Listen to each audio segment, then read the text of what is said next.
A civil war reached its heights in the Patrian continent until the North made some inhuman experiments to turn people into incarnates and change the tide of the battle. Those experiments gave Hank Henriette the power of a godly mythical beast, enabling him to shapeshift into a werewolf and end the war. But as soon as the war ends, the country realizes they won't be able to control someone who has the power of a god. They decide his life holds no more value to them and shoot him with a god-killer bullet. The Civil War started when the Northern Union Patria and the Southern Confederation of Patria discovered a precious mineral called somnium. The Norths were on the losing side until they started using somnium to create the Incarnates. Incarnates are the product born from the research of one individual called Elaine, and soon they were used on the battlefield, dominating the South with their monstrous strength and powers. The North started winning every single skirmish, but something unexpected happened. One of their comrades, Abby the Hydra, starts killing his fellow comrades. Hank, who became the captain of the Incarnates, tries to stop the Snake Man.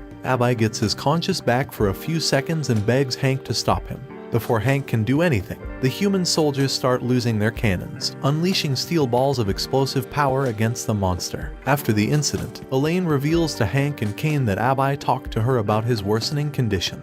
But Elaine couldn't do anything because she didn't know how to stop it from happening. She explains that Abby incarnate powers were starting to take over him, turning him into a true beast. Hank then gives everyone a speech. He tells they aren't true beasts, they're still human. He reveals what happened to Abby might also happen to them, and before they completely lose their sanity, they, as incarnates themselves, should be put down by their own. A couple of weeks later, the North started marching towards the southern capital, which also costed the squad their members, losing their sanity to the beast inside them, forcing their comrades to put them down. After a long and arduous series of battles, tomorrow at dawn, they're gonna march to the capital. Hank notices his comrades are losing heart and announces that he's going to ask Elaine out, since pretty much everyone in the squad pushes him to be with her, which surprises the squad, as Hank asks them to celebrate it with him once the war is over. Later that night, Hank visits Elaine and she asks him to talk outside. Elaine reveals to him that the war is already over and that the North and the South's already preparing for the peace treaty, except it doesn't include the Incarnates. Even though they are regarded as gods in the battlefield, many people still fear them. And once the war is officially over, the Incarnates are going to get disposed of. Elaine then shoots Hank with a god-killing bullet and tells him that all Incarnates will eventually lose all their humanity to the beast inside them. Once that happens, the Incarnates will be the greatest threat that humanity will ever face, greater than the war itself. Elaine tried so hard to find a way to prevent Incarnates from becoming mindless beasts, but her only solution is to kill her furry comrades before they become a menace to society, especially since she created them in the first place. She also adds that Hank's too kind and gentle. He'll try to stop her, so she has to kill him first before going after the remaining Incarnates. With her is their childhood friend, Kane Madhouse. The two plan to kill the squad tonight, but then something happens. Kane betrays Elaine and shoots her. As Hank's vision fades, he sees Kane laughing before finally losing his consciousness. 2 months later, Hank wakes up in the military hospital. Second Lieutenant Lisa Runcastle tells him that the war is over, the Incarnate squad disbanded, and most of them became insane and was sent off by Kane to go wherever they want. She also tells Hank that Kane and Elaine have been missing since that night. After being betrayed by his childhood friend, Hank goes on a mad quest to slay the remaining Incarnates and find out where Kane is. And so Hank goes hunting, starting with his friend and comrade, Eddie. Eddie tells him that he's a war hero thanks to the power of the Incarnate. But Hank tells him that Incarnates don't have a place in this world, especially if they're going insane and killing people. Hank throws his spear and detonates the bomb attached to it, killing Eddie. A few days later, Hank visits William Bancroft's town to kill him. William Bancroft returns to his town in his dragon form. Although he's been relatively tame compared to Eddie and Abby, Hank has to kill him to prevent him from becoming a threat to the people. While resting in a bar, a girl suddenly bursts into the room and shoots Hank with a rifle. But normal bullets can't easily kill an Incarnate, and so Hank goes after her and takes her away. He interrogates the girl and she reveals that she's John William Bancroft's daughter, Shawl. However, Hank's got someone in mind, Danny, another Incarnate in town, who is his target. He tells Shawl to stay put and goes to confront Danny. Hank faces Danny and tells him of his crimes, which are looting merchants on the roads and pillaging their wagons. Hank asks Danny if he can still remember the oath they swore back then, but Shawl interrupts them and goes between them, trying to stop Hank from killing Danny. Danny transforms into a rhino-like beast and starts attacking Hank. but Hank's already on his shoulders. Hank pierces Danny's chest with his bomb spear, detonating it as soon as he gets off the creature. The bomb explodes, and with Danny's defeat, Hank delivers the final blow. But before he can do that, Danny tells him that he only did that because their town is so poor they couldn't even drink coffee. With his final words heard, Hank shoots him down, finally ending the horrors that merchants experience while traveling roads. Before leaving, Shawl asks him if he's going to kill more of his comrades. Hank answers that they swore an oath. Once someone happens to turn into a beast, they must die. Shawl tries to stop her, but Hank's already made his mind. She then decides to accompany him on his monster hunting quest. A couple of days later, Hank and Shawl arrive in a town that's currently being terrorized by the Minotaur Incarnate. Apparently, the Incarnate creates a fortress made by disassembling the city inhabitants' house, while also telling everyone that the enemy will be coming. There's no better time than now to prepare for war. Lisa informs them that they need to put a stop to the guy, as every citizen will become homeless if he continues to build his fortress. Hank tells Lisa that he's going by nightfall, and once the night arrives, Shawl accompanies him into the fortress entrance. However, while exploring the fortress, Shawl springs a trap, which almost slices her in half, but Hank saves her just in time. She then asks Hank about the Minotaur, and Hank tells her about Theo's backstory. Hank tells Shawl about Theo being a panicky and full of PTSD, which didn't surprise him given how Theo erected such a massive fortress full of traps. Once they reach the entrance, Hank leaves Shawl to face Theo. Hank finally reunites with Theo, and the Incarnate greets him with his usual anxiety over imaginary enemies. Once Hank clears his intentions, Theo transforms into a Minotaur, activating his trap cards. Hank becomes trapped from Theo's barrage of projectiles, and as soon as Theo's about to finish him off, Hank transforms into a werewolf. The Minotaur's traps are no match for Hank's keen senses and insane agility. Once Theo's trap hurls Hank into the air, he uses the elevation to deliver a swift and devastating claw attack that rips through Theo's stone axe and iron armor. With Theo's final words delivered, Hank delivers the final blow, killing his comrade once and for all. A couple of days later, Hank and Shawl travel by train to another town.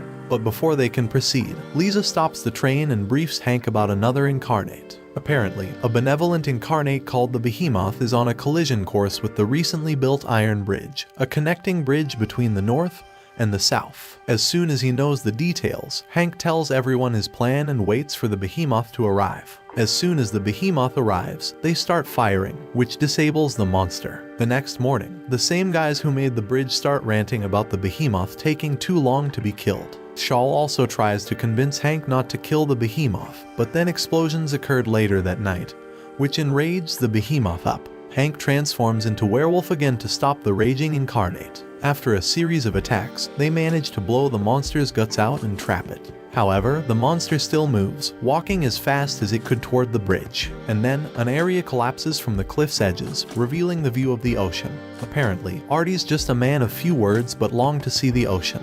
As soon as the monster sees the ocean with his own eyes, it falls. A couple of days later, the group arrives in another town being terrorized by another Incarnate. The next day, the group sees the victims of another attack, and one of the kids confesses that he saw what happened last night. Lisa tries to interrogate the kid, but he runs off. Shawl tries to talk to the kid but ends up getting targeted by the Incarnate gargoyle. Once again, Hank arrives just in time to save her. The gargoyle tries to tell Hank that what he's doing is pretty much justice, but a little bit more bloodier than usual. Hank doesn't accept this and the two square off, forcing the gargoyle to flee. Later that night, Hank confronts the gargoyle once again to end him, but the gargoyle shoots him with a god-killer bullet. Hank reverts back to his human form. As soon as Shawl and the kid are about to get absolutely murdered, Hank removes the bullet by force and charges toward the gargoyle, piercing through its chest, killing it. However, Kane arrives and kidnaps Shawl. He tells that Hank must attend their invitation or Shawl will get an Elaine treatment. Hank attends the party, only to end up getting surrounded by Incarnates. The attendees are all nobles and royals from all over the country sympathizing with Kane's cause. But they get turned into a bloody soup as the Incarnates go on a killing spree, murdering everyone. Hank tries to fight off the Incarnates, but he's simply outnumbered. Luckily, a group of soldiers arrive and start shooting the Incarnates. One of the soldiers fires off a cannon at Kane, making a hole in his chest. Hank sees this and harpoons Kane right on the face, detonating the bomb afterward. But Kane's powers fully heals him back up. He then shoots Shawl down, triggering Hank's memories of losing Elaine, his loved one, Those memories make him transform into a giant white wolf, ravaging the town.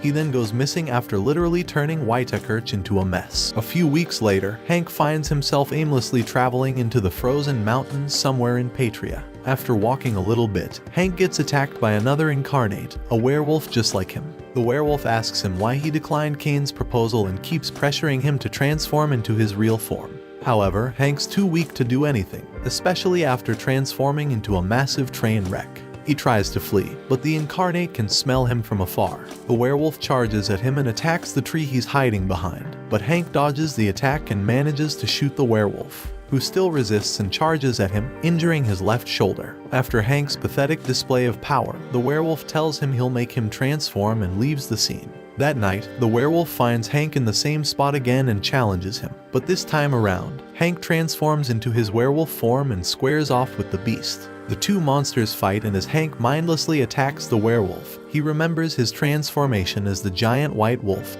and reverts back to his human form. The werewolf finds Hank's power play super pathetic and decides to throw him at the nearest cliff. He then keeps on stomping Hank's bulky chest, but the same soldiers from the Whitekirch saves Hank.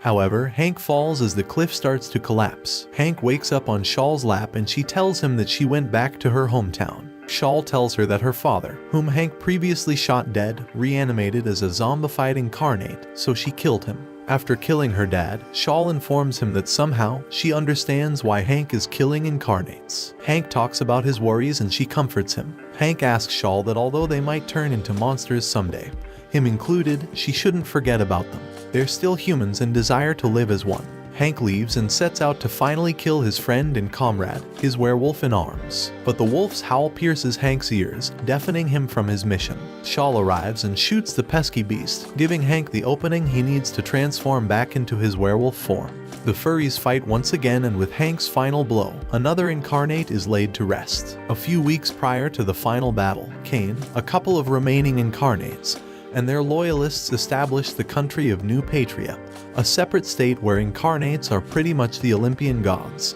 With this new threat, the North established a task force to track down Kane and end his madhouse of atrocities. Hank joins this group of soldiers specializing in incarnate extermination, with a little help from Shaw and Lisa. The battalion marches into the fortress and they're immediately greeted with arrows from the centaur incarnate, Miles. Hank transforms into his werewolf form to apprehend Miles, luring him into a trap. But Miles stands up and heals his bullet wounds, quickly fleeing the scene while the soldiers rain bullets on him. The next day, the army readies themselves to start digging trenches. Later, the trench commander signals the attack, and waves upon waves of northern soldiers rush to the fortress to eat iron balls, which is led by Hank. Although the Northmen manage to get to the fortress foot, Miles ambushes them from behind and starts free-firing his arrows, killing the northern soldiers left and right. Miles tries to lure the soldiers away from the main army, but he's heading to a trap.